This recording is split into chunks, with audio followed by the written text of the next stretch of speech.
Estarmos no quadro Saúde e Bem-Estar. A parceria aqui no quadro Saúde e Bem-Estar é da Vivere Clínica de Oncologia, Personare Beleza e Longevidade, fonoaudióloga Josiane Mesquita, Mária Angular Dauas, médica oftalmologista, Dr. Rodrigo Rei Farina, referência em coloproctologia, e médica Jaima Ferrer Puentes, Clínica Geral. Bruna Ferronato Moro, bom dia, obrigado, Bruna. Saudade Bom dia, da Marco, tua bom dia, nossos ouvintes. visita aqui na rádio. Falar um pouquinho mais sobre saúde, né? Pois é, sabes que essas noites eu estava dormindo, lembrei das orientações de dormir de lado, né? Com, E com, eu... e- com o coração para baixo, né? Ah, e tem isso também, né? Que é o lado que favorece tudo, isso aí. E também dormir, às vezes, com alguma coisa ali abraçadinha, pra não ficar assim, toda aquela postura toda torta, né? Mas também tem que ser algo que a pessoa se sinta confortável, né? Lembrei outro dia. Que Ai, dá que preguiça bom! de fazer, às vezes, fazer o exercício da manhã, mas pelo menos levantar o braço, esticar Dar um uma pouco na espichada, cama. despertar o corpo, né? E tu sabe, Marco, que esse é um relato muito comum, né? Às vezes eu ir na rua e tudo mais, e as pessoas dizerem: eu te ouvi na rádio e eu faço algumas coisinhas que tu indica. Isso é a maior satisfação, né? Se a gente conseguir que uma das pessoas que estejam em casa consigam colocar alguma coisinha em prática, isso já é uma Melhora conquista. o corpo, né? Porque Melhora. não adianta levantar, abrir o olho e sair. Na disparada, né? Aí o corpo, ele precisa acordar aos poucos, né? Isso, e querendo ou não, se espreguiçar é uma forma da gente despertar o nosso corpo, né? Bom, nosso assunto de hoje é paralisia facial. Isso aí, Marco. Tem muito a ver com AVC, né? O pessoal fica com medo. Então, Tive um AVC e tá com a metade do corpo parado. Ou teve um derrame.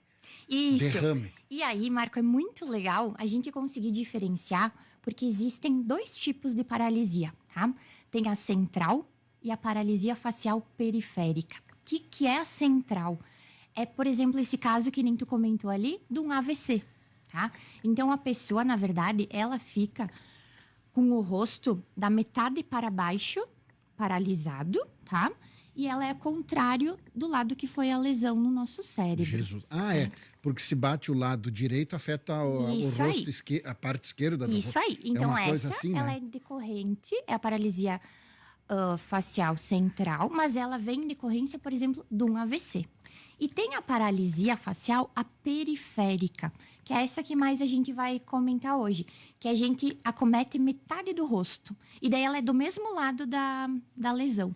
E esses são. E agora, no inverno, é uma época que bastante gente consegue relacionar a paralisia facial com o choque térmico. É? E até esses dias a gente comentou na última vez que eu estive aqui. Sim. E aí, por isso que eu pensei, já sei sobre o que eu vou falar. E muita gente diz assim, né? Ai, eu desligo o ar-condicionado, senão tu vai ficar com a boca torta, né? Tá dentro do carro quente, não vai toma ser... banho e saia no frio para não ficar com a boca torta. Exato, Marco. Então, se isso fosse total verdade, imagina quantas pessoas a gente teria com isso de paralisia facial, né?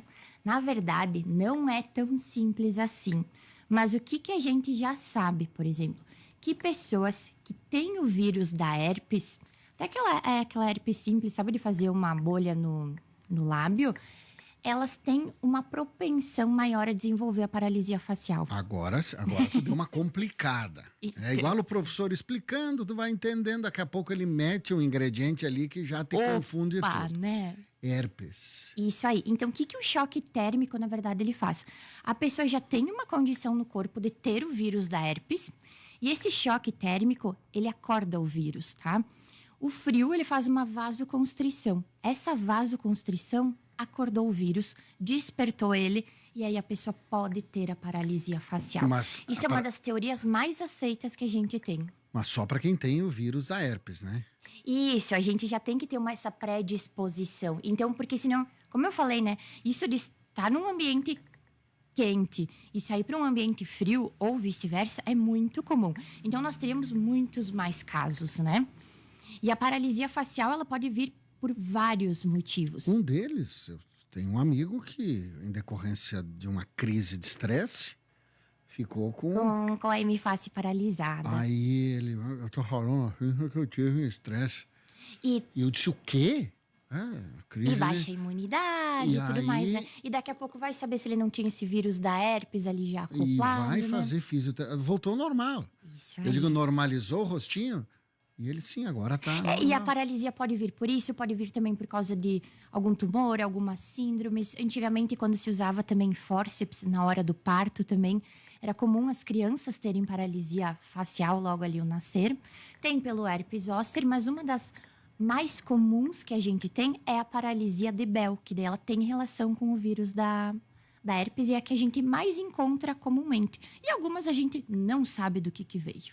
Tá, mas é fácil? Não, não é fácil. Fácil não é. Não é fácil. Mas para a pessoa voltar a ter o movimento, porque você não sente mais a face, né? Parece que você voltou do dentista e tá todo Então, né, Marco? anestesiado. O que acontece? O nervo, ele sai do nosso cérebro e ele vai levar a condução, né, nervosa, o estímulo para todo o nosso rosto. Quando tem uma lesão nesse nervo, eu tô alterando essa condução nervosa. Então, eu tô alterando toda essa parte de ter os movimentos, de ter a função no rosto. Tem quem tem só uma dificuldade de movimento e quem tem zero de força, totalmente parou, sabe? Então é um dano que eu tenho ali no meu nervo facial. Depende muito de cada paciente. Casos mais leves, mais ou menos a recuperação dentro de 3 meses. Tem casos que são mais graves, tem casos também que são cirúrgicos, quando daí teve a lesão total do nervo. Que daí muitas vezes isso também acontece, até mesmo às vezes em cirurgias estéticas, de sem querer, e o nervo facial junto. Quando também um tiro ou alguma coisa que daí lesiona todo o nervo. Bom dia, tive um tumor no ouvido e não voltou mais ao normal. Sofri muito com isso, pois a aparência ficou muito diferente. Isso Faz 8 anos que aconteceu. Obrigado, Exato. Marinês. Exatamente. O nervo facial, ele passa por essa região ali da nossa orelha. Então, é muito comum os pacientes, eles terem a alteração na audição também. Ali tem pacientes que vêm por paralisia facial, que eles também têm tontura. Tem uns que sentem junto um zumbido, por essa relação da onde que ele passa e ser muito próximo de outros nervos. Não, olha, eu imaginava que era só derrame, AVC. Eu não tinha Não, noção da herpes zoster. Isso aí, da herpes, a simples herpes zoster. E, na verdade, Marco, uma coisa muito boa dentro da fisioterapia é que ela evoluiu muito. Então, hoje, algum grau de sequela acontece, tá? 15 a 30% dos pacientes com paralisia de Bell, que é essa que eu falei mais comum, que é relacionada ao vírus da herpes, eles podem evoluir com alguma sequela. Mas a intervenção do físio é cada vez mais precoce. E como o rosto, ele é muito pelas nossas emoções. Tanto que quando a gente diz, vou tirar uma foto e alguém diz assim, faz um sorriso, e sai aquele sorriso forçado, todo mundo consegue notar, né? Então, hoje, o que a gente sabe? Que fisioterapia para paralisia facial não é só fazer mímica. Não é ficar fazendo beijinho, erguendo sobrancelha, fazendo cara de brabo, nada disso. Aliás, a gente não fica forçando, porque são emoções, é involuntário. Então, primeiro a gente libera toda essa musculatura, porque ela está presa. Num paciente agudo, ela está toda repuxando para o lado que não sofreu a paralisia. Então, primeiro a gente Às vezes uma solta. massagem, alguma Isso coisa. aí, liberar, usar um calor. A gente até diz, uma das coisas principais, fechamento ocular. Os pacientes veem que eles não fecham o olho. Isso é o caso mais comum, não fechar o olho. Então, a gente tem que trabalhar a primeira coisa, olhar para esse olho e ele precisa fechar. Tá, mas isso nos casos, digamos assim, não vou dizer mais simples, mas nem todos os casos se trata só com fisioterapia. Às vezes tem que fazer uma intervenção. Então, isso também tem essa parte. Tem todo o tratamento medicamentoso. Gosto bastante também do acompanhamento com neuro, fazer uma ressonância de crânio, ver como é que tá, tudo bem. Tem também usar corticoides, tem os antivirais também para usar juntos.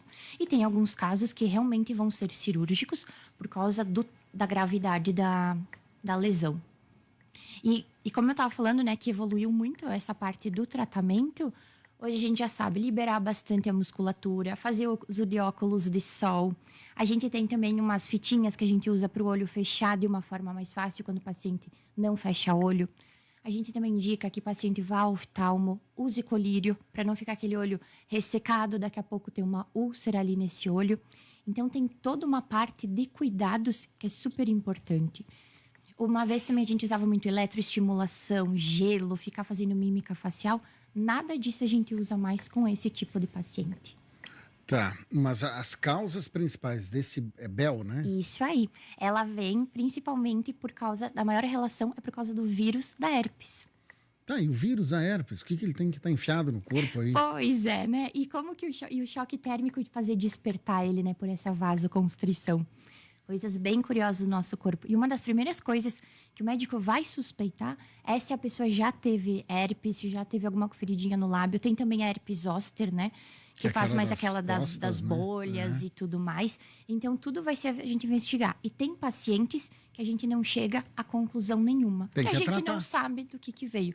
Mas o importante é tratar logo e procurar um atendimento de fisioterapia que hoje esteja atualizado dentro de toda a evolução do que foi evoluindo. E graças a Deus, hoje os pacientes têm menos sequelas do que antigamente. Não vou brincar, né? Mas é estranho uma pessoa após eu falo derrame ou AVC, né?